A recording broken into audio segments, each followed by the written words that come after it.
having Snoop Dogg walk by you on the way up to the stage is surreal, or having a conversation with Fergie backstage at Virgin Fest in Montreal. Well, with Snoop Dogg, I mean, I think John has a picture, but it was a weird festival where there was a point. I guess I can talk freely. There was a point where we had a circle passing around a joint, and it was Snoop Dogg and his crew, Randy and Leahy from the Trailer Park Boys, and us. Like, this was just, we're like, cancel the gig. Like, let's just do this all day. You know, you talk about Gord Downie. Him and kind of Jim Cuddy remind me of two guys. Like, we've got to know Jim decently over the years. What a beauty he is. And like, those two guys just have an aura around them where like, they got nothing to prove to anyone. Like, they know, you know who they are. And they're just like, hey, like, I like music. Let's be cool. And like, you know, it's just amazing. When we were at Virgin, I think it's Virgin Fest in Calgary, and the Tragically Hip was playing there, and Gord was backstage and just shooting the shit. And me and Dan actually went up side stage and watched the Hip play.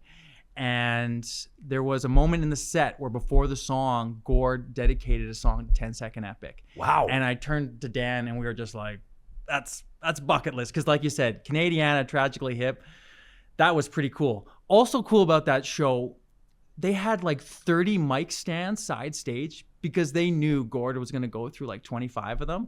And lo and behold, he's snapping mic stands and their tech would just run out, replace it, go. And we were just sitting there just laughing. It was a pinch me moment for sure. We had a show once in Regina and I lost my voice. And typically the way for me to fight through losing my voice was consuming a lot of straight Jack Daniels, because, you know, the blood rushes to your throat and it kind of gives you a temporary medicine.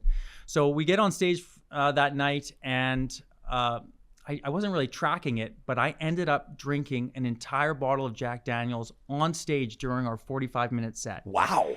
And I get off, and it was either you or Craig looks at me like, are you okay? And I'm like, yeah. I'm like, I'm fine. Like, that the show went pretty good, guys. 15 minutes later, I was on top of our van shooting fireworks at stop signs, and I had to be put into a quiet room in a quiet place. So it was straight jacket. Yeah, it was. That was not an every night thing, but I mean, I'm no word of a lie. I mean, that was part of the medicine. When you do 5 nights in a row, your voice would get really tired, and you'd kind of need that extra push, or at least I would, just to be able to get there. We were on tour in the US with a band called Cartel, and they were a big band at the time. They had their own MTV show, so it was a great tour. And one of the days of the tour, we were doing a college show. And we would refer to college and university shows as chores because they were a bit painful. Like, they weren't a show, they were a party where maybe like 20% of the people knew who you were, and those 20% were just there to drink and wear a toga. So like, you were essentially background music. But the thing was, those shows paid a lot of money because they weren't there to make profit. They were there just to throw the biggest party. So you did your chores. You know, it was just part of the business. No shame.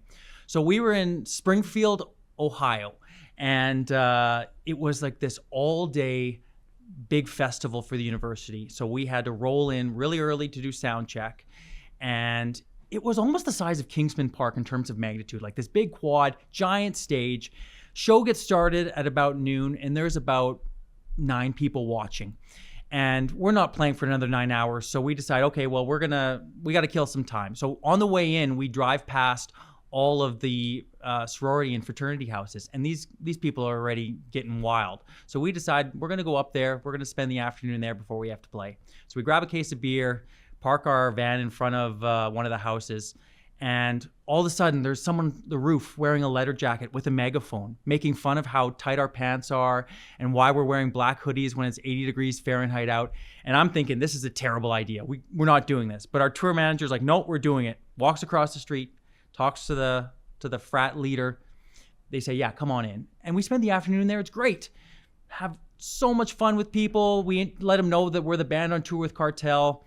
And then eventually we go back for dinner, and now the crowd has grown from about 9 people to 20 people. And we're like, oh God. So we go do dinner. 9 o'clock comes. We start getting on stage, doing our line checks, about to do chores. And I look in the horizon, and there is just a sea of people walking. We weren't aware of the fact that it's kind of tradition that these people just party all day and then they come out for the headliners. So between the time we start setting up and start playing, there's about 5,000 people there. Wow. And we didn't really, we did great in Canada, great in Japan, well in Europe, not so much in the United States. These people had no idea who we were. But that crowd was absolutely insane for that set. And we were pretty liquored up. So I was throwing out to the 13-0 volleyball team. I was chirping their rival schools. And like everyone was going wild. We had a break in a song. I say A, and they all know we're Canadian. So they're yelling A back at me. We go to back and forth. Amazing show. We finish up. And then we decide we're going to go back to the frat house. So we get all of our gear ready. We go back to the frat house. We'll call it about 11, 12 o'clock. And it's like a high school movie. The record stops and someone just yells out, "The Canadians are here!" And everyone just starts cheering. All of a sudden, keg stands. Not a single one of us make it back to the hotel that night. I woke up on the floor of a sorority with my merch guys' feet in my face on the hardwood floor. Like we are just absolute puddles. And we get together the next day in Detroit and we're just laughing because the expectations for that show were so low to the very last minute, and it ended up being just an absolute ride. And anytime you can play a show for people who aren't familiar with your music and win them over, it's a great day. Isn't that the best, man?